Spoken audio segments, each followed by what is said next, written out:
Olá a todos, eu sou Thales Silveira, coordenador de comunicação do Instituto Brasileiro de Infraestrutura. Estamos começando mais um podcast da Frente Parlamentar Mista de Portos e Aeroportos, podcast itinerante aqui diretamente da Intermodal South America, 29ª edição. Obviamente é um evento de sucesso e contando com a presença magna do nosso presidente do Conselho de Administração do IBA, Mauro Samarco. Bem-vindo, Mauro. Valeu, Teres, obrigado.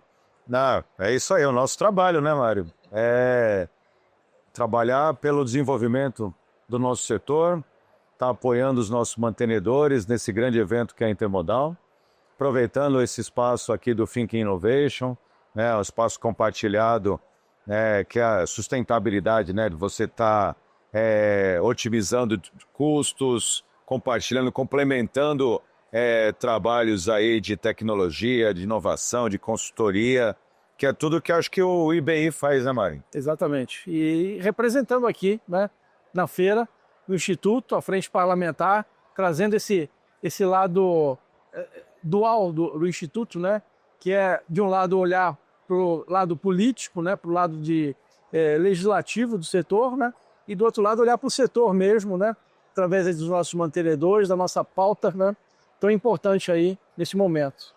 E vocês já viram aqui que Mário Povia também está presente nesse...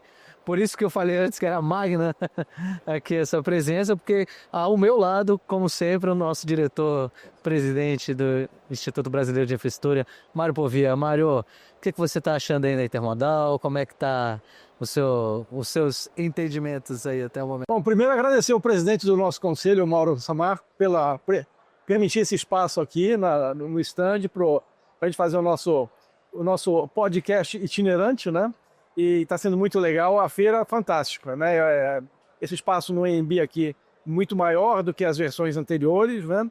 E uma feira totalmente internacional, tem gente do mundo inteiro aqui e assim forte também os players domésticos, né? Prestigiando aí todas as autoridades portuárias praticamente, armadores, arrendatários, operadores portuários, fornecedores de equipamento, assim, fantástico, realmente.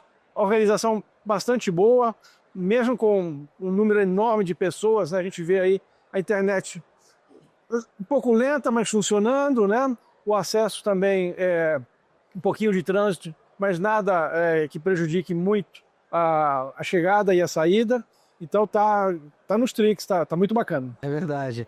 Só uns ajustes finos, né, Mário, que precisam ser feitos. De repente, Já tem que estar sempre trabalhando para melhorar, né? Exatamente. Mas o Mário já deu um parâmetro aí de como está sendo esse evento, Mauro. Mas conta pra gente, faz um balanço desses 3 dias de evento. O que você tem achado? Como é que foi desde a cerimônia de abertura até agora que, vamos lá, já são 4 horas da tarde aqui do último dia.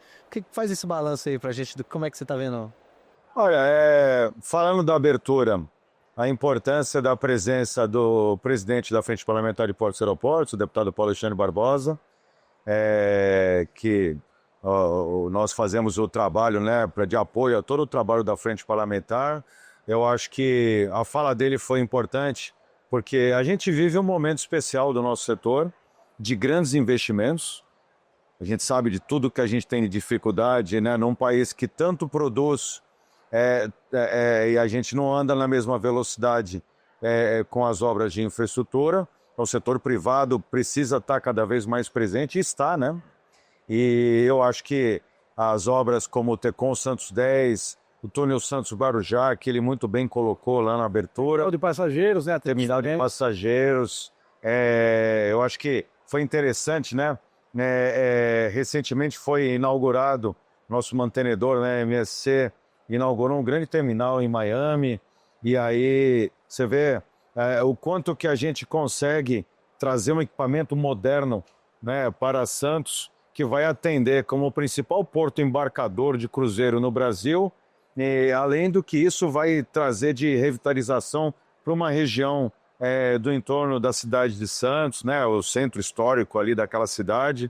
Então, eu acho que estar aqui nesse momento com todas essas grandes discussões, todos grandes operadores do nosso setor aqui representados, dá uma oportunidade para a gente estar aqui trocando ideias, discutindo ações, o que a gente vai estar pautando nas próximas agendas aí do Instituto, através do trabalho do Mário Povia, né, com os nossos GTs, né, os nossos grupos de trabalho. A gente tem muita coisa para avançar ainda dentro desse ano de infraestrutura, de sustentabilidade, de regulação. Então, eu acho que foi um balanço importante. Foi muito produtivo esses dias aqui dentro da Intermodal. E tá aqui dentro você falou do Tecon 10, e provável que alguém tá aqui seja o vencedor do leilão, né?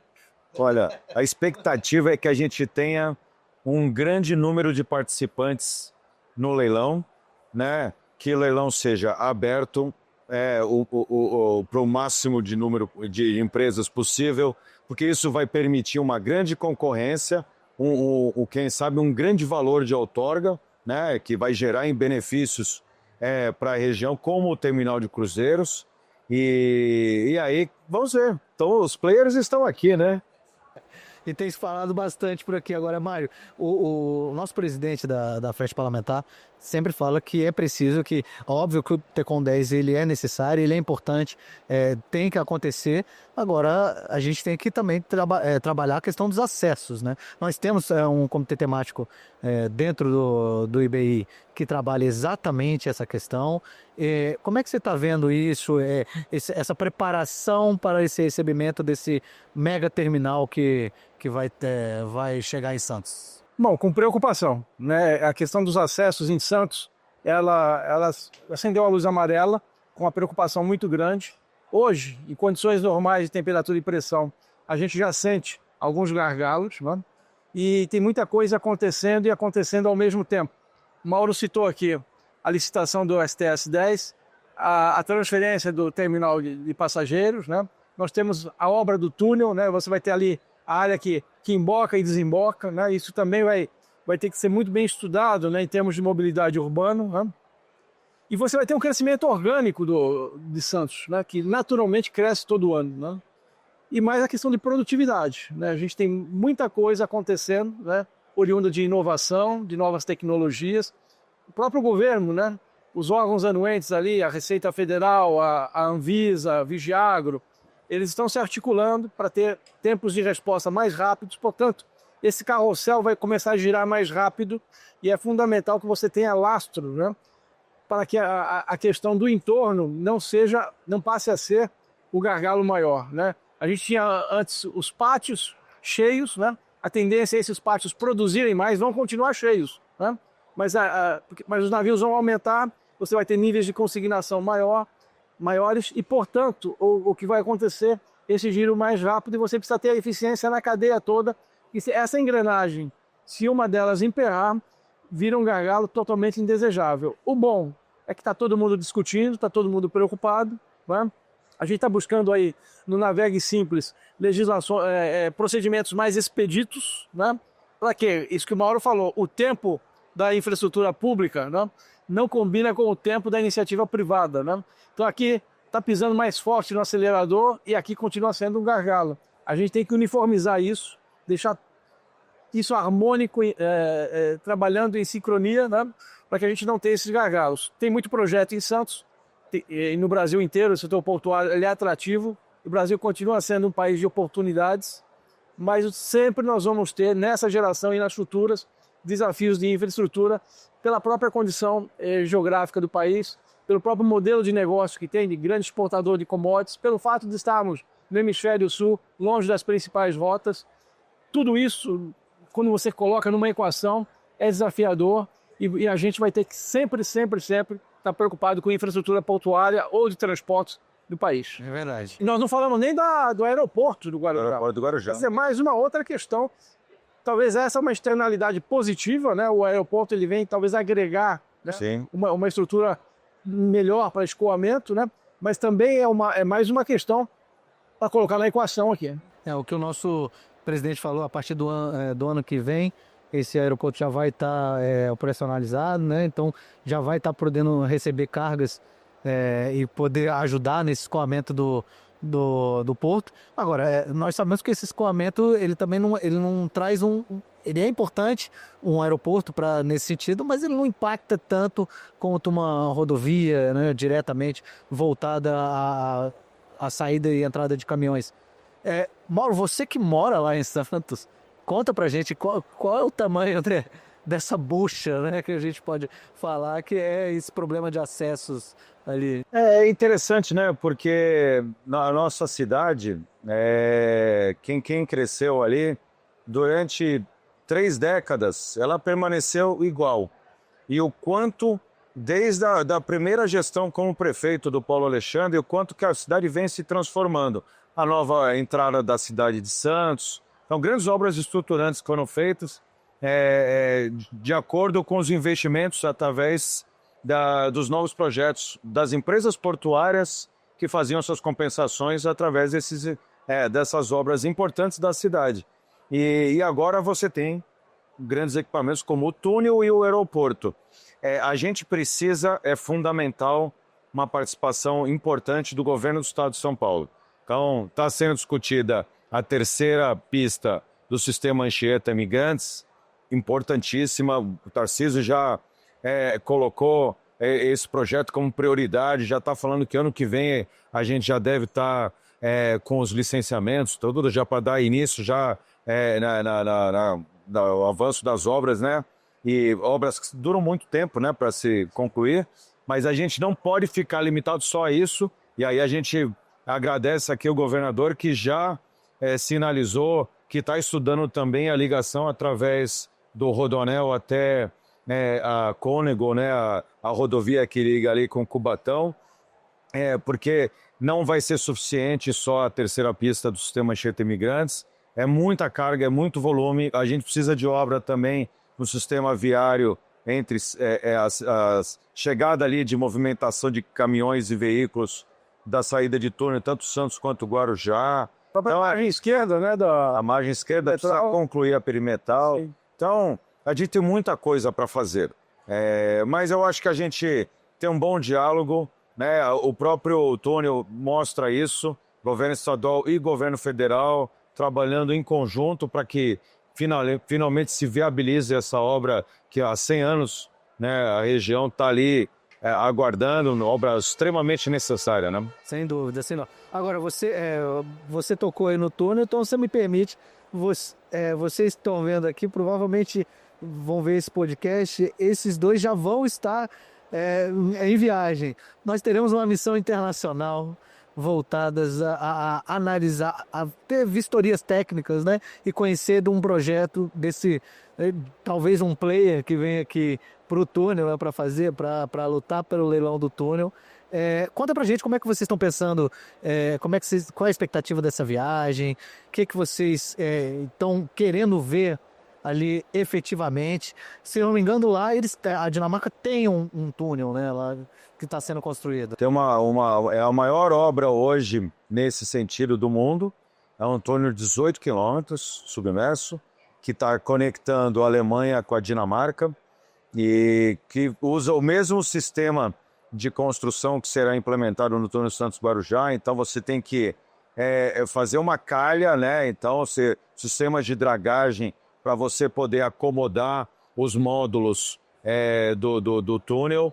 E vai ser interessante a gente poder conhecer de perto como que funciona toda a parte de construção dos módulos e principalmente de colocação dos módulos na posição, porque nós estamos no meio do Porto de Santos, o porto com o maior movimento da América Latina, são 5.000 atracações de navio por ano, e aí você tem os terminais que vão estar para depois ali da região do túnel, que durante as manobras vão ser de alguma forma impactadas e a gente precisa estar muito bem preparados para que não tenham grandes impactos a movimentação dos navios de todo o corredor de açúcar, os terminais de líquidos que estão lá para trás. Nós temos 2 terminais de contêineres importantes em operação também nessa região, terminal da VLI, da Uzi Minas, lá no fundo do estuário.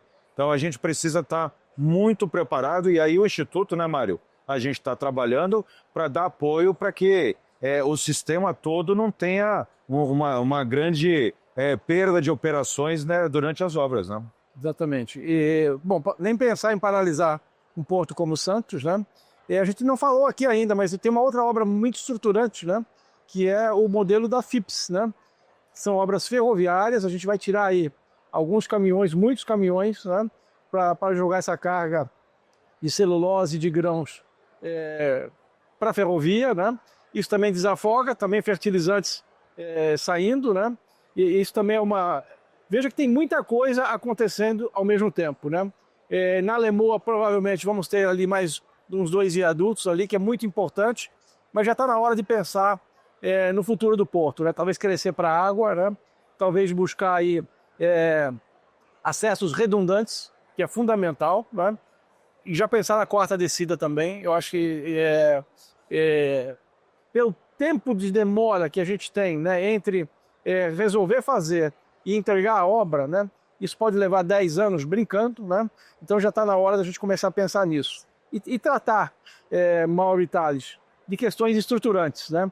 Buscar um licenciamento ambiental do cluster como um todo, para exatamente agilizar as obras individualmente, né? Os terminais individualmente, o licenciamento deixar ele mais simplificado, né? Buscar um modelo de arrendamento que responda mais rapidamente aos projetos privados, né? Ou seja, não dá para esperar 2, 3 anos um leilão. É importante que a gente coloque isso quase em licitação permanente, abra o PDZ para isso, licite, deixa o PDZ pronto para ocupação, deixa o PDZ licenciado ambientalmente, né? Então acho que é importante a gente começar a pensar com políticas de Estado, né? Trabalhando uma legislação, e nós temos uma legislação aí que está em discussão hoje na Câmara dos Deputados, né? A CEPORTOS, o PL 733, é importante que a gente traga alguma coisa nova para ajudar respostas mais rápidas. Ninguém quer investir a longo prazo, né, em infraestrutura degradando o meio ambiente, né? Mas é preciso que o órgão ambiental diga um sim, um não ou um talvez de uma forma mais rápida, e não dá para esperar todo esse tempo, e articular isso com o Ministério Público também. As licenças às vezes demoram 2, 3 anos para sair e duram 2 dias e vem uma liminar de uma ação civil pública e derruba o licenciamento. Não dá para trabalhar assim, então a gente tem que trazer também o Ministério Público para dentro do processo de licenciamento, para construirmos juntos isso, né? Acho que isso é importante. Sem dúvida.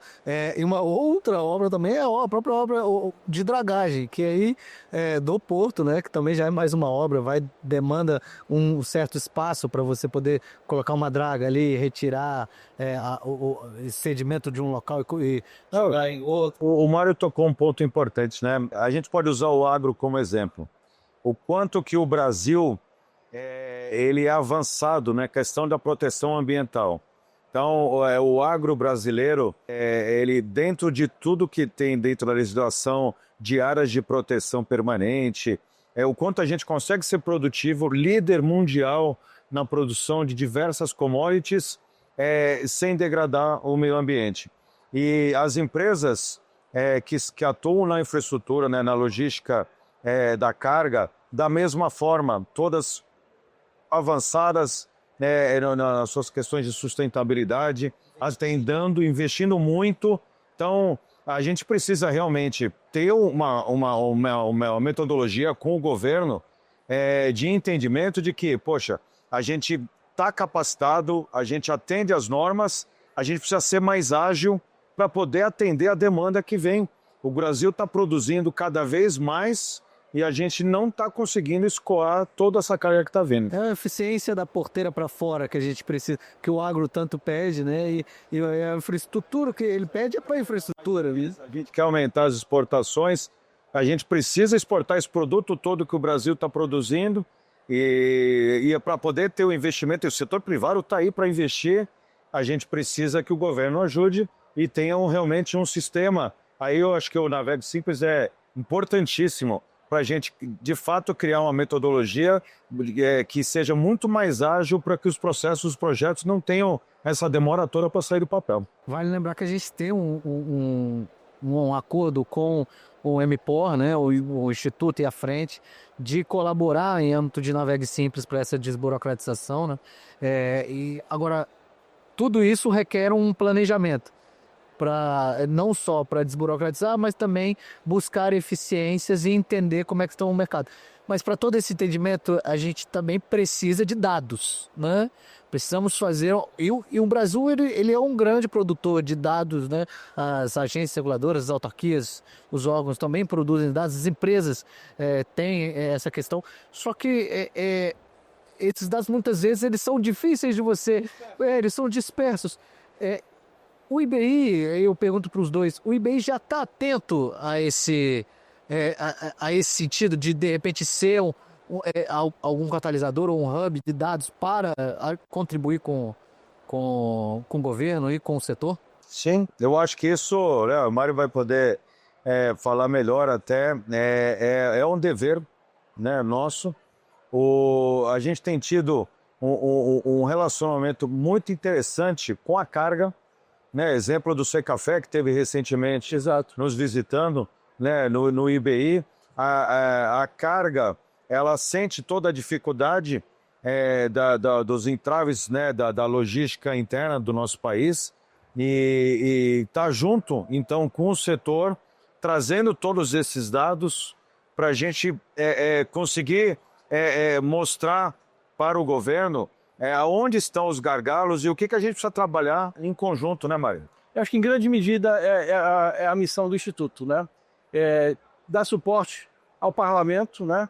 Com dados objetivos, né?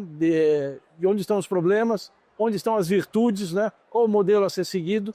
E essa é a nossa ideia, tá? De montar uma espécie de observatório do setor de transportes, de infraestrutura de transportes, usando os dados das agências reguladoras, do MDIC, usando dados da CNI, usando dados da CNT, buscar essas informações, colocar tudo isso dentro de um locus com inteligência artificial, gerando relatórios, gerando inteligência, gerando matéria-prima para as políticas públicas e para a nova legislação. Nós tivemos um caso interessante, Mauro, até recentemente, que seria necessário licitar agora esse novo terminal de contêineres em Santos. Haviam diagnósticos que diziam, não, está tudo tranquilo até 2035.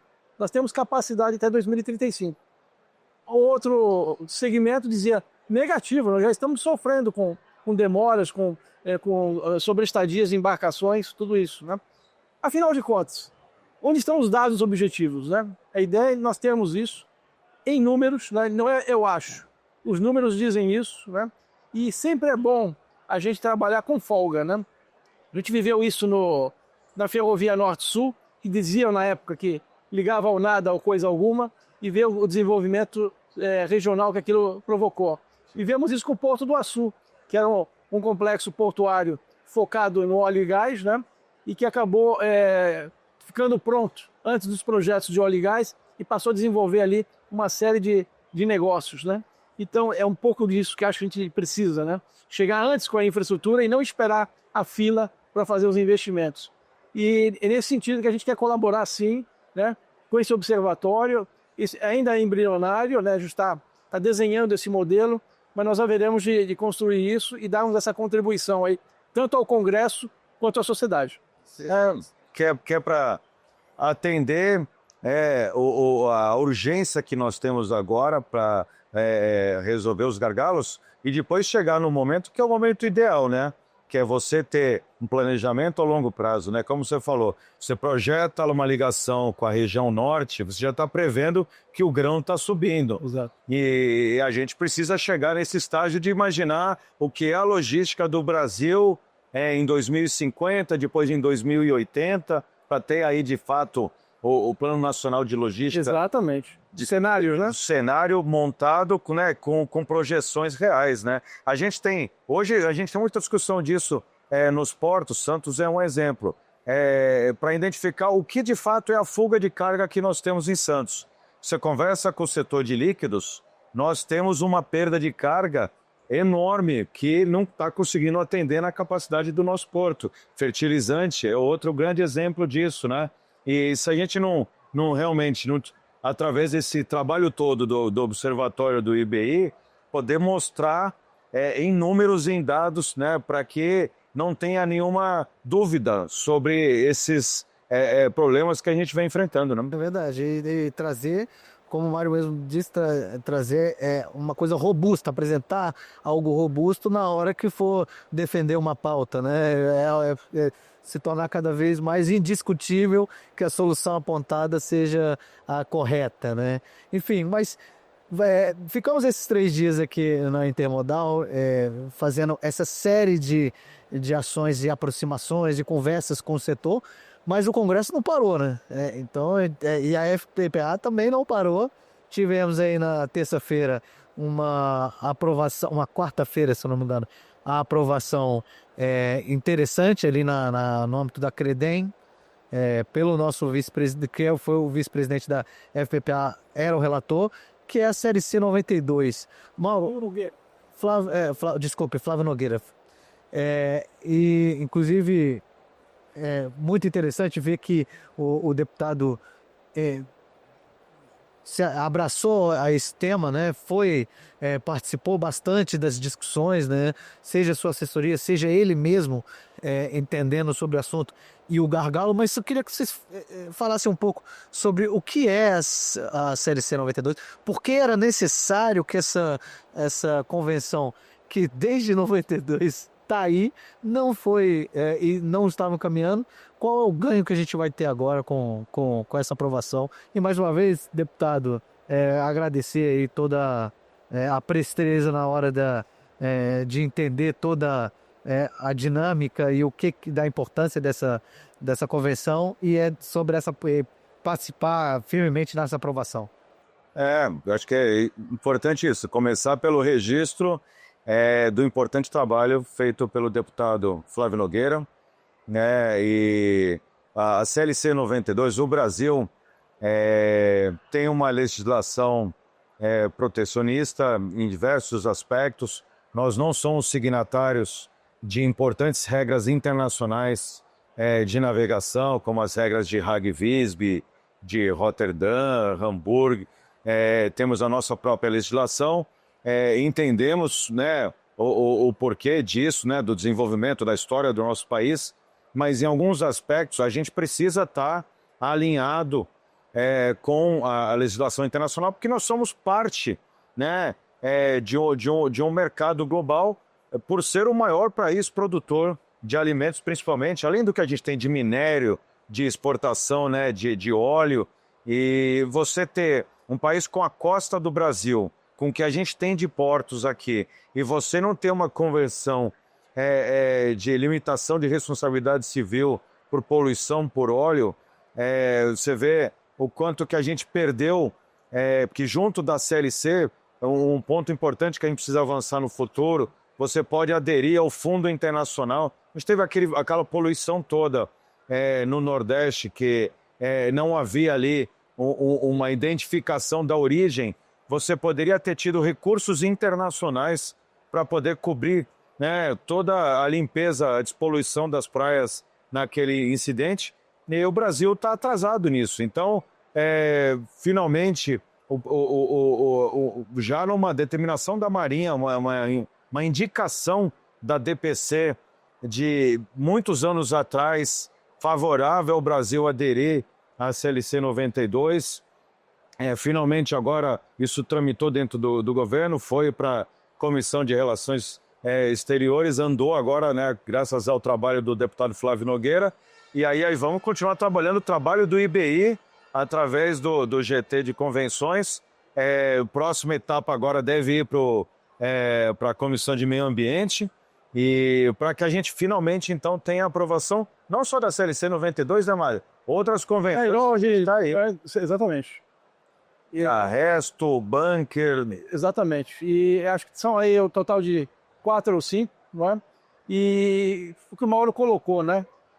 Essa particular da CLC 92, né? A gente sentiu, né, o gostinho, né, de ter andado com isso, né? Isso, nós fomos provocados, ela estava paralisada há muito tempo, eu não sei se no Itamaraty ou na Casa Civil, né? E nós fomos atrás disso, né? E de uma forma muito diligente, né? Já estamos tendo aí resultado, né? Isso é bacana, né? E conseguimos sensibilizar também o Congresso, e também aqui agradecer ao deputado Flávio Nogueira pela parceria, né? ele que abraçou a causa, abraçou o IBI, né? Tem sido tão atuante conosco, né? A exemplo do nosso presidente Paulo Alexandre e de tantos outros deputados que estão aderindo, né? Isso é fundamental para a gente ter esse braço político fortalecido, né? E essa missão que você citou, Thales, e Mauro estava comentando para a Dinamarca, né? Também levarmos parlamentares. Isso é fundamental que trazermos para a pauta do Congresso, né? A questão de logística, né? Então, cada parlamentar que a gente sensibiliza, né? É mais alguém que vai levantar a bandeira para a gente no Congresso, que trata de tantos assuntos, né? De tudo que é legislativo no Brasil, passa por lá. E é importante que a gente também sensibilize da importância da nossa pauta, da logística, da infraestrutura de transportes, né, Mauro? Isso aí, é fundamental, né, o trabalho do Instituto, porque justamente isso, né, para um parlamentar atuando, né, com pautas diversas, assuntos tão complexos, é importante que tenha realmente um trabalho técnico, né, com um suporte na questões jurídicas, regulatórias, para você poder explicar a necessidade, né, a importância da aprovação, né, de leis mais modernas e mais em linha, né, com as obrigações que nós temos no nosso setor, né? Sem dúvida, sem dúvida. E uma viagem, só complementando vejo a ida de parlamentares da frente para conhecer esse tipo de operação de obras, né? Parece que quando a gente fala do túnel Santos-Guarujá, a gente está falando só de um túnel em São Paulo. Não é isso. Esse tipo de obra você consegue, ela pode ser solução para vários problemas no Brasil como um todo, né? Já há previsão de formação de túneis em outros locais, né, aqui no Brasil, e também pode ser a solução caso um deputado desse, ou um parlamentar que esteja lá, possa, ele que conhece os seus problemas diários, pode, em uma viagem como essa, perceber que aquilo pode ser uma solução para o seu próprio estado. Vocês não concordam? Isso faz parte do desenvolvimento, né? Então, nós temos uma obra que nunca foi feita, esse tipo de obra no Brasil, e aí a gente vai estar importando tecnologia, importando conhecimento, capacitando as nossas grandes empresas em construção civil de grandes obras, né? O Brasil é uma referência, mas ainda é um setor que a gente ainda não atuou. Então, a gente vai estar trazendo toda essa oportunidade para as empresas brasileiras para desenvolver obras futuras que a gente precisa no nosso país. Ainda há pouco nós encontramos aqui no corredor o prefeito Liba, de Navegantes, e há um projeto parecido com Santos-Guarujá, onde seria um túnel ligando Navegantes a Itajaí. Então, veja que já temos um caso concreto, né? Uma região onde tem muitos problemas de mobilidade urbana, uma travessia também complicada, muito intensa, né? E pode se valer da mesma tecnologia, né? Então é um pouco do que você estava comentando, Thales, né? E você já ir trabalhando a mesma solução para outros clusters, né? Sem dúvida, sem dúvida. Mas ainda voltando pro parlamento, tivemos aí recentemente a adesão de novos deputados, o deputado Leônidas Cristino, também o deputado Sargento Portugal, a quem gostaria de prestar o nosso apoio em nome do Instituto e da Frente, totalmente desfavor ao atentado que tentaram fazer contra o deputado. Enfim, foi uma situação totalmente atroz e que não pode ser repetida aqui no mundo, mas ali tivemos também o andamento de uma questão que é importante, crucial para o setor, né, que é o reporto. Nós já lutamos para a extensão dele na reforma tributária, e tivemos ali umas conversas com a Receita em que sinalizaram que realmente, por necessidade de tramitação mais célere, não poderiam fazer grandes mudanças ao texto, mas que isso não iria, é agradável, não atrapalharia tanto esse âmbito de projeto, e a pedido dos nossos associados começamos a andar com essa pauta. Conta pra gente aí um pouco como é que foi essas conversas. Eu acho que o Mário estava nesse momento. Como é que foi isso? Como é que a gente está pensando esse novo reporto? A questão do reporto são basicamente duas questões, na verdade, né? A primeira é ampliar a base de usuários do reporto, ou de beneficiários do reporto.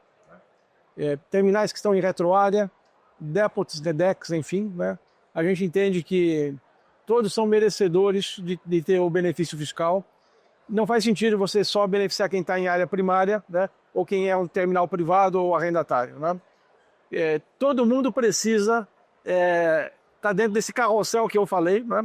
E não adianta você ter terminais super modernos, né? Se você vai ter veículos atendendo ali, né? Ou equipamentos atendendo ali na retroárea, né? Que não estejam condizentes. Você acaba criando gargalos e, enfim, a questão de mobilidade urbana, de produtividade, não fica isonômica, né?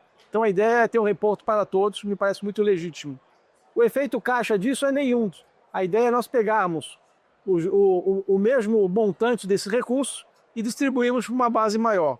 Então não vai se precisar dar o benefício em adição, mas apenas distribuir por mais players, né? E a outra questão é o prazo. A gente tinha um reporto aí até pouco tempo atrás, revisitado aí de 2 em 2 anos praticamente, né? Já temos a reforma tributária assegurada até 2030, salvo engano, né? E a nossa ideia é uma isonomia do reporto com o Repetro, que está garantido até 2040. Então essa é uma segunda agenda de tentar aí o reporto também para deixá-lo estável até 2040. E apesar da reforma tributária, que vem buscando retirar subsídios e trabalhar numa outra vertente, o Repetro conseguiu essa possibilidade e a gente acha legítimo, né? Que tenhamos aí uma isonomia de prazo e é isso que a gente está brigando, né? E aí o deputado Sargento Portugal assumiu agora a relatoria do processo, né? E já esteve na mão do nosso presidente Paulo Alexandre, né? E vai buscar fazer alguns ajustes nesse relatório, né? Primeiro já em função do tempo transcorrido, né? E lembrar que o Leônidas Cristino, também que é um parlamentar, ex-ministro, né? E o querido amigo, né? Que está já conosco também na frente parlamentar, né? Foi o autor, né? Do projeto de lei. Então nós estamos bastante otimistas, né? E assim como a CLC, de abraçar esse projeto do reporto. Trabalhamos muito nesse sentido, acho que produzimos muito material através do nosso comitê temático, né? Da Fernanda, que foi a coordenadora, trabalhou muito forte nisso, né? O próprio Rezano também trabalhou nessa parte de exposição de motivos, né? Isso foi muito bom. E a ideia agora é materializar isso e buscar uma positivação em lei. Sem dúvida, sem dúvida. E vamos acompanhando aí os próximos capítulos dessa enorme jornada que é o nosso reporto, né? Agora, indo para ainda no Congresso, Mauro, hoje o nosso presidente falou sobre a importância das repórteres, você também falou aqui no primeiro momento. A gente vive hoje um momento de definição se andará se esse projeto andará nas comissões temáticas. O Hugo Mota sinalizou que ia dar força às comissões temáticas, o que é válido, justo, né? Que as comissões voltem a ter seu protagonismo. Agora, um projeto como esse, há o entendimento do setor de que seria interessante ele caminhar numa comissão especial, né? Como é que você vê todo esse processo? Você acha que há uma necessidade? Obviamente que o texto tem que, como é uma mudança, não diria tão profunda, mas em várias questões, eu entendo, já vem uma opinião pessoal, de que seria necessário uma comissão especial para dar um andamento em que as pessoas pudessem, os parlamentares e todos os interessados pudessem se debruçar sobre o tema. Como é que você vê toda essa... Olha, acho que é unânime que nós temos necessidade de uma modernização da Lei dos Portos. Já passado mais de uma década, né, dos 1815, a gente precisa, já é momento para a gente poder adaptar vários aspectos da legislação para poder avançar em questões, né, de infraestrutura, que é o que a gente tanto está discutindo aqui. Então a gente não pode perder essa janela de oportunidade. O trabalho que foi feito pelos membros da CEPORTOS, né, liderado aí né, pelo desembargador Celso Pio, né, pelo ministro Douglas Alencar, foi excelente. Lógico que os setores sempre vão estar sempre discutindo se poderia ser, talvez, em algum aspecto, pouco diferente. Eu acho que uma lei tão abrangente, isso sempre vai gerar algum debate, mas o que é importante é que todos estão com o mesmo pensamento que a gente precisa avançar. E aí eu acho que nosso entendimento é que uma comissão especial é talvez a forma ideal de tramitação, porque a gente pode ter um processo específico e mais célere, vai gerar um debate de mais qualidade, sem estar disputando agenda com outras pautas, né? Então agora é aguardar que de fato a comissão seja implantada, né? Estamos trabalhando como frente parlamentar, com o Instituto dando força para frente, para que a gente tenha lá a presença dos deputados da frente participando, e aí depois é todo o trabalho que a gente faz de ir mostrando a importância, a necessidade de cada ponto, porque que devemos avançar nesse sentido. É verdade. O IBI ele participou, né, do processo por meio do nosso vice-presidente do Conselho, o Marcelo Samarco, né, que nos representou lá e, com maestria, como ele sempre representa. Agora, a Jaqueline, a Pape também, que é importantíssima, né, é uma doutora no setor portuário, né. Então, realmente temos um texto. Agora, o texto que veio também, ele não tirando o mérito, ele também pode ter melhorias, né? Como é que o IBI está vendo isso, Mário? Está sendo criada alguma coisa interna para que a gente possa analisar esse projeto? Sim, temos um grupo de trabalho específico cuidando só do PL 733. Já temos reunião, a segunda reunião já acontece amanhã, não é? E a ideia, sim, é trabalharmos dentro de uma dinâmica do Congresso, seja através da comissão especial, seja através das comissões ordinárias, né? Eu acho também que a comissão especial cairia melhor, até pelo DNA, né, desse projeto de lei, né? Surgiu de um grupo de juristas, né? Acho que faria mais sentido continuar, vamos dizer, no rito de exceção e que dê talvez uma maior dinâmica. Há, claro, uma preocupação muito grande de, se for uma tramitação ordinária, né, que isso avance para o próximo governo, enfim, e para uma próxima legislatura, na verdade, né, e possa perder aí a atração, né? Então, acho que o projeto de lei, impossível você chegar numa unanimidade, né, num projeto de tamanha envergadura, e que mexe com relação capital-trabalho, ambiente de negócios, conceitos, né, de porto organizado, de portos estratégicos, que traz ali inovação no licenciamento ambiental, traz também uma agenda de ESG, não é?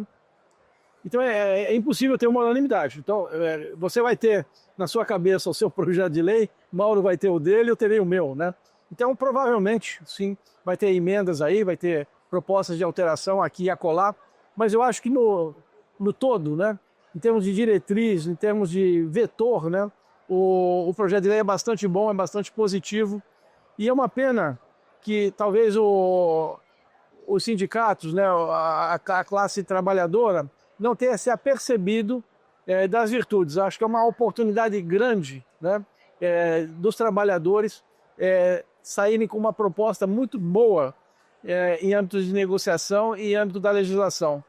Eu espero que eles se atentem para isso, né, e passem a apoiar, se não da forma como está o projeto, né, com algumas alterações, mas que eles enxerguem que o perfil do trabalhador portuário hoje é muito diferente do de 20, 30 anos atrás, né, e provavelmente daqui a 10 anos vai ser diferente também. A gente precisa ter uma capacitação cirúrgica, né? Dar o direito de quem quer sair do sistema, né? Tem uma saída também honrosa, justa, bem indenizada, né? Ninguém quer acotovelar ninguém do sistema, pelo contrário, né? Acho que há um espaço para isso, né? E essa negociação tem tudo para ir bem. E a gente torce muito para que seja uma parceria ganha-ganha, né? E todos saiam aí satisfeitos. Né? É isso aí, uma valorização, né, do trabalhador portuário com a oportunidade de fato ter uma capacitação técnica que hoje, infelizmente, no sistema que a gente tem, não é feita de forma adequada. Né? É verdade, sem dúvida, sem dúvida. Falamos de congresso, mas vamos voltar um pouquinho aqui à Intermodal. Vocês vão acompanhar que nos próximos episódios os podcasts vão continuar com a Intermodal. Eu não estarei porque ele estará bem melhor. Ele será ministrado por Mário Porvia e Mauro Samar. Vocês falaram com quem mesmo? Foi com o Elber, da MSC, E a Gabriela. e a Gabriela Costa, da ATP. Quer dizer, o papo foi bom? Eu acho que foi interessante, né? Primeiro você está numa dinâmica diferente, né? Poder estar aqui no meio da Intermodal, o tamanho que é, a magnitude que é esse evento. E aí a MSC, o principal patrocinador da Intermodal, poxa, uma empresa que tem investido tanto no nosso país, que é tão parceira, o Elber Justo, a história dele, o trabalho que ele desenvolve à frente do campus, né, que é o centro do menor aprendiz da cidade de Santos, que é referência no nosso país, o trabalho que ele desenvolve junto comigo na Associação Comercial de Santos, desenvolvimento econômico e social da nossa região. A Gabriela Costa, até o Mário pode falar bem dela, que né, trabalhou junto com ela na ANTAC, mas tão jovem, né, e com tanta história, com tanto conhecimento, e o trabalho que ela vem desenvolvendo à frente lá junto com o Almirante Murilo na Associação dos Terminais Privados, né, Mário? Sim. Eu acho que foi muito bom. Foram assim 2 bate-papos assim deliciosos, né? Vai ser muito legal todos acompanharem aí, e 2 figuras assim extremamente carismáticas, queridas no setor, né? E às vezes o Elber aparece pouco, a gente fala para ele, Elber, você é muito low profile, né? Tem que mostrar. Eu acho que a gente fez isso também com o CAD lá, né, Thales, né? Fez um evento lá com o CAD no IBI, né? E mostrando as virtudes do CAD, né? Porque é um órgão de excelência, né? Um órgão que entrega tanto para a sociedade, né? Tem que ficar assim tão low profile, né? Tem que divulgar, né? A imprensa às vezes noticia tanta coisa ruim, né? A gente tem que mostrar também o Brasil que dá certo, né? As coisas boas, né? E Gabriela e Elber fazem parte desse Brasil que dá certo. Profissionais de grande talento, de grande importância no setor, reconhecidos por todos, né? Então foi muito legal a conversa. Vai ser legal vocês acompanharem aí depois. Já vou passar agora para as considerações finais. Queria primeiro agradecer a Thinking Innovation por liberar espaço, o Mauro por dar a nossa acolhida aqui, né, Mário? E por todos, por esses 3 dias de amplos trabalhos que tivemos aqui, amplas discussões. Mas, Mauro, vou deixar aí para as suas considerações finais, por favor. Primeiro que é um prazer estar aqui com vocês, amigos, né? E participar dessa oportunidade de desenvolver esse trabalho, né, no Instituto de Infraestrutura. Eu acho que o IBI, a Frente Parlamentar, a gente teve um início muito interessante, a importância das pautas que a gente vem trabalhando, e isso, lógico, quando você desenvolve um trabalho e esse trabalho é reconhecido, você tem um reconhecimento. É por isso que a gente tem um grande número de mantenedores e a gente continua crescendo. E agora o momento, até acho que Intermodal é muito isso, né? Você conversar com o mercado, você entender as tendências e você planejar para o futuro. E é isso que a gente está fazendo, né, Mário, no Instituto. Momento agora para a gente estar aí definindo quais são os próximos projetos. Lógico que a gente já tem andamento com CEPORTOS, com convenções, tudo que a gente falou aqui. Mas a gente tem muito para trabalhar, muito para crescer. E é isso aí, cara. Arregaçar as mangas, estão trabalhando para o desenvolvimento do setor, né, da logística do nosso país. As pautas não são poucas, não. As pautas não são poucas. A gente tem que escolher as missões, né? Porque tem muita coisa para fazer e tem as prioridades. Mas tenho certeza que a gente ainda vai ter até o final do ano uma série de grandes entregas, e isso ainda vai gerar um crescimento ainda maior do IBI e da Frente Parlamentar. Sem dúvida. Mário, suas considerações finais. Primeiro fazer minhas as palavras do Mauro, né, do prazer que é trabalhar com vocês, né, com toda a equipe do Instituto, da Frente Parlamentar, nosso deputado Paulo Alexandre, Nicola, né? Mariana, enfim. A escola fez falta aqui. Pois é, mas assim, o pessoal muito engajado, Flávio, né? Assim, todo mundo junto, todo mundo, Viviane, né? A Vivian agora em São Paulo, né? Então, muito bacana a gente começar a pensar em crescer, né? No IBI social, ter subsedes, pensar em observatório.